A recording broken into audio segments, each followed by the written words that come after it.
subscribe now and press the bell icon. Never miss an update.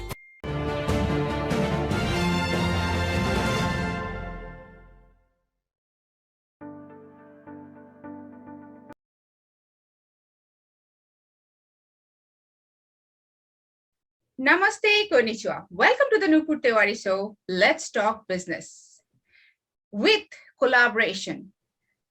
Keio University, India, Japan Lab. And today we are joined by Mr. Motomura from Padeco. Mr. Motomura, welcome to the Nupur Tewari Show.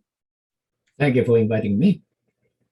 Thank you for joining us. And definitely, I would like to congratulate on our 70th anniversary of India-Japan diplomatic relation.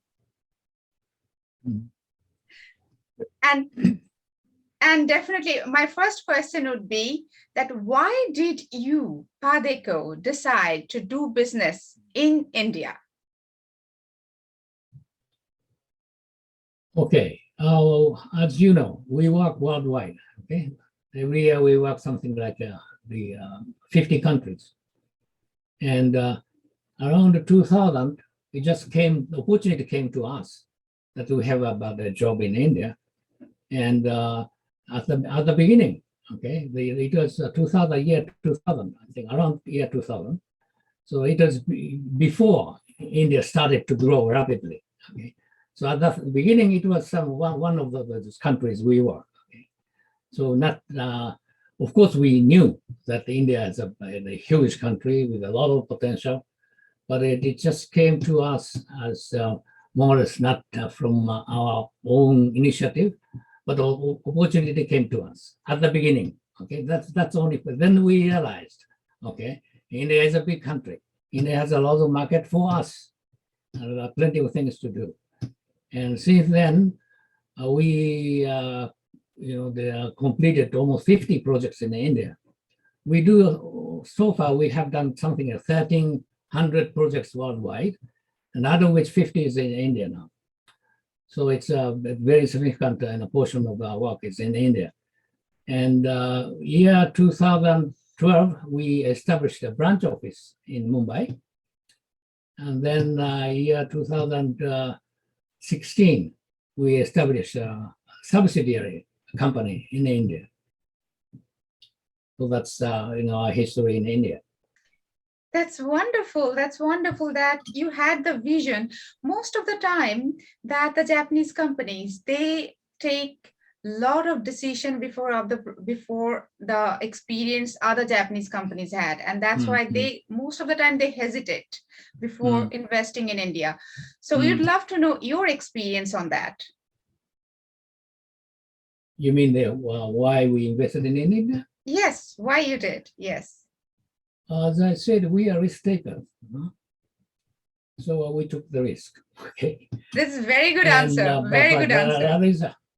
There is and India didn't betray us. It is a good country, and also for it becoming more and more important to Japan as well. Okay, we share the same value, so we really should. At every level, we should collaborate each other. That's not only for the Japan and India, that's good for the world too. Exactly. You're very rightly you said. And yes, India and Japan becoming very close day by day. And now you started your business in 2000 and this is 2020. What kind of changes did you see? In India? In India. For us?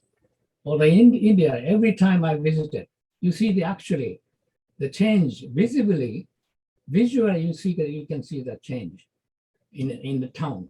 Okay? If the economy grows by 6% a year, you can see the change by your own eyes. It's on the as you well know, Japan is sort of we are flat for many years. You don't see much change, but in India, the economy is growing so fast, you can even see by your own eyes. Every time you visit, you see the change. So that's and you see the change, not only in the building and in the towns, but also the people too. They are wearing better attire, year after year. And so, of course, I have seen a lot of changes in India, in the better, for the good direction. Definitely. We'd love to know about Padeco's projects in India, what you did before and what you're doing right now. We did many, as I said, we have completed 50 projects in India, and mostly for the government, not for the private sector, mostly for the government, because we are doing this so-called, development projects. And so they are, the clients are the Indian government, many agencies of the government. I think we have done for something like 30 Indian agencies. And the projects vary in the wide range. For instance, at the beginning, we did the river cleaning plan for the river, the Ganges. And many, and also we have done a lot of in the education sector. And right now we have two large infrastructure projects in Mumbai. One is Metro Line 3, and another one is Trans Harbour Link for the Mumbai, crossing the Mumbai Bay. So these are two big projects. But we have done many, as I said, in many sectors, like also in the forestry in the Northeast, and we have just completed a plan for the highway network improvement in Northeast region, for instance. And what is your future project in India? If you can explain a bit about that. We have, all right, for the future projects, we have the fairly large education for the university projects, okay? The plan to strengthen the tie between the Japanese universities and Indian universities, and we are coordinating with that such effort. This two government, joint projects, and we are coordinating this project for the education sector. And for the future infrastructure projects, most likely we'll do the implementation of the highway network in Northeast. Wow, that's incredible. So now you said our values are same, India and Japan, definitely. We are spiritually connected as well.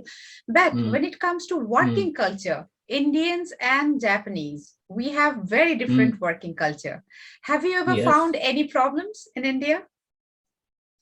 Yes, so I'm sure for the Japanese government, the companies also found, the difficulties because of, as you said, that different business culture. Yes, we did have difficulties, but with the help of our Indian employees and Indian professionals to solve the problem, we are now almost solved the problem, and we are in the middle of the sort of throw a new business expansion. Yes. That is very optimistic, I guess, because most of the time Japanese, when they find the problem, it becomes really the bitter experience and they withdraw themselves from there. But Padeco did not do that. You took the professionals' help and you are doing wonderful business. So that is a wonderful news for new generation of Japanese that yes, you can come, you can take the professionals' help. So now Padeco is doing business in different countries. Yes, many. As I said, we have worked in 50 countries.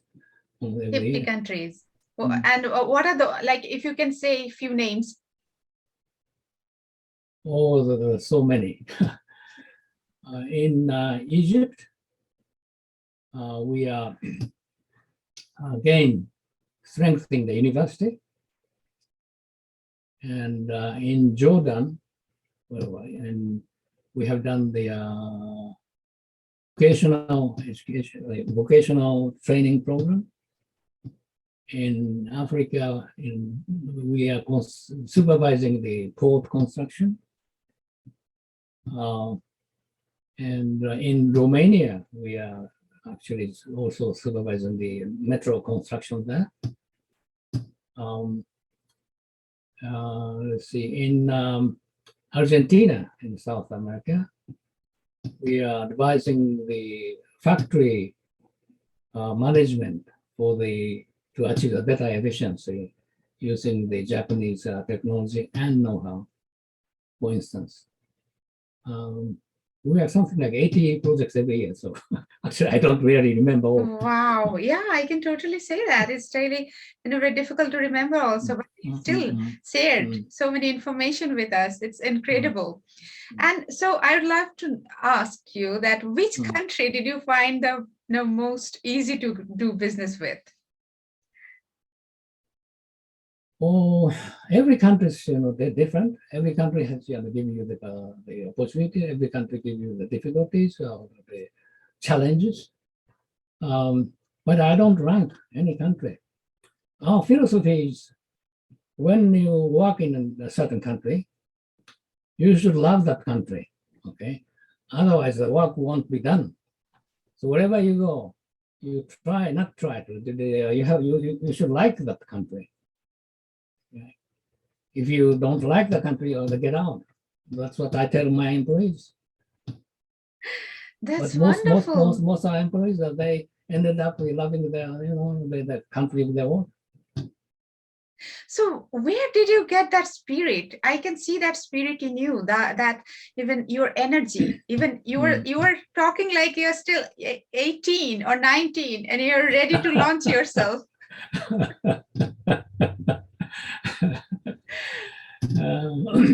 Well, I think that's inborn. I'm just born. Luckily, I just born like this. You're born like that. Yeah, that's so, there is a one word in Japanese, ikigai. So, and the whole world now they're following the Japanese word, the ikigai, Oh, okay. Well, I didn't know that. Yes, exactly. The Japan doesn't know that whole world is following ikigai. So really, I didn't know that. Yes, this is very funny. That's a good to hear. Yeah. So Motomura-san, do you think that you found your ikigai in business? I don't know any other way. Okay, this is my way of life. I don't know any other. Yeah, and that's your ikigai, because that is the way is giving you what you want. That is your vision. So now the young Japanese, they are becoming more global. Now the whole world is becoming really a small thing, like very accessible through internet, through everything. We can go like today I'm in Tokyo, that night I can be in another country. So it is, like what would be your suggestion for young Japanese if they want to do business in other countries? Oh, my suggestion is to work with the Indian youth. If you go to the Indian youth, and then you see that the eyes, the shining eyes, with the full of energy, full of vision for the future.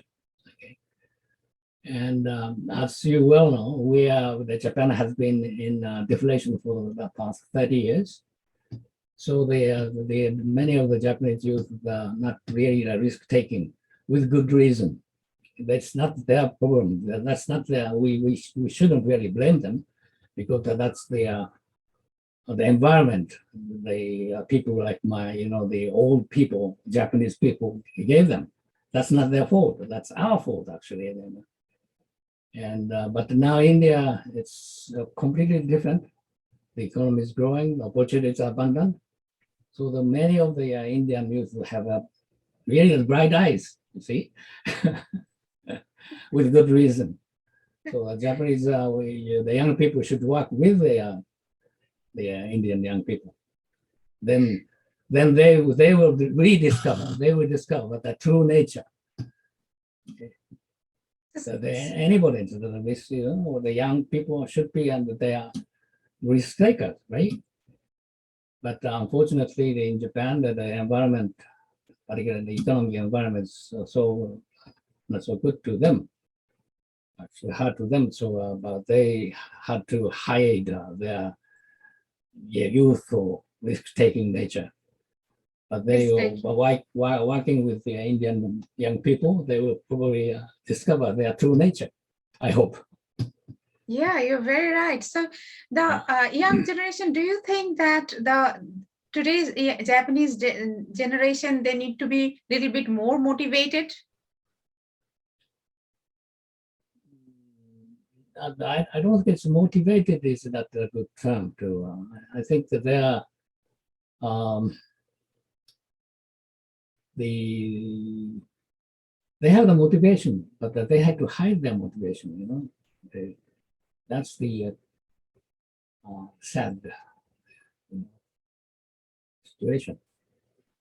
The anywhere they are, young people the same should be the same in nature.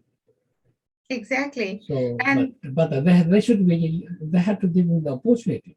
In India, you can see the opportunity everywhere. You see, because the government is growing so fast, and then the society is changing so fast. So, but yeah, if even the Japanese young people were put in the Indian environment, they will do the same thing. Yeah. exactly. Yeah. Exactly. So you like from 22 years, from 2000, you have been doing business in India. So Mhm. when you went there at 2000, did you have problems with the food? No, again, I try to like any local food wherever I go. Otherwise, you can't survive in this business, okay? Because I go away, my kind of the company people, they go everywhere. I do also everywhere. If you don't like the local people, I mean the local food, then you'd starve, you see. So, Exactly. I think this yeah. is a very good point, what you have said. The Mm. country you're doing business with, you have to love that country and you have to love the food, the local Yes. food. Yes, exactly. I think there, I find that many Japanese, they just can't adjust definitely, very different kind of food habit India has got and Japan, Mm-mm. non-spicy food. Mm-mm. That is one of the problems Japanese face in India. Mm-mm. Well, they depend upon the length of the time, or at least the attitude. You know? If you have an attitude, you're trying everything. They should Exactly. actually. Yeah. That's true. By the way, for Absolutely. the Indian curry, you know, the best Indian curry I tasted. No, I was told that this is the place that you can get the best Indian curry. Can you imagine where? Where? Durban, South Africa. There are quite a number of big Indian community there. Okay, and I got to know the person there, and he said the best Indian curry you can taste in here. But that's what he said, not in India. Oh, so so outside India, you found best Indian curry. Yes. Yeah, like Italian pizza. Yeah, Italian pizza. Actually, the best pizza is in America, not in Italy. Not in Italy. That's what the Americans say. Okay. That's really, you have, I think, you can write many books, the experience you have traveling many countries. Yeah. Yeah, So and we're exactly. So we are yeah. going back to again India-Japan relation. So Mm, now, what would be your suggestion to mm, Japanese businessmen who mm. really want to invest or want to do business with Indian businessman or with a normal Indian? Okay, I would say the hard-earned lesson we got is that doing business in India, you should put everything in writing and agree, not assuming the other side to do things like that. You have to write it down, everything in the minor detail, and both sides sort of monitor that written agreement from time to time. Because the Japanese assumes the other side will do this and so on, but then they get feeling of, betrayed of the expectation, which is actually not really, it's a miscommunication. But in order to avoid that such kind of miscommunication, that everything is put in writing. That's my suggestion, not suggestion, Advice. advice, yes. True Japanese businessman. I think you are very right. There are a lot of miscommunications, and that's why the Japanese businessman, most of the time, they feel that they are betrayed. Yeah. But it's actually because of the miscommunication, and also the business custom is different. Yeah. And we have to expect that, well, the custom is different. And, Yes. Yeah. That's true. Yeah. And as you said, that it is totally different. The working culture also very different. Very different. Very different. Yeah. And vice versa, what would be your suggestion for Indian businessmen if they want to come to Japan and do business?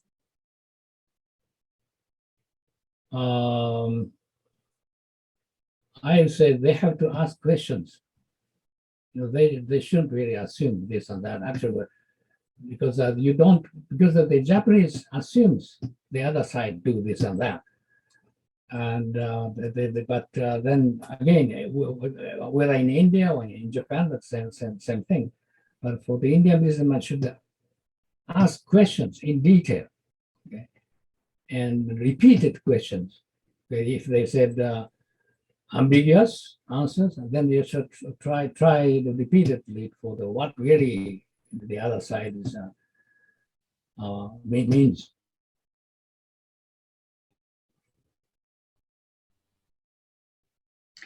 Wonderful. It was great learning, Motomura-san. It was great learning. And I'm looking forward to learn more from you, because I think, 22 years doing business with India, it's not that easy between two countries.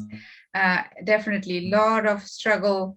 It's not only because of India, any new country, when you go to do India business, you always find it difficult and you have to make it easier. So I think the younger generation, both countries, India and Japan, they can learn a lot of things from you. So we are looking forward to learn a lot more and more from you. Yeah. And thank you so much for joining us today. And definitely Welcome. would love to have you again in future. Thank you very much. So, namaste and arigatou gozaimashita. The interview. Okay. Thank you very much. Arigatou gozaimashita. Arigatou gozaimashita.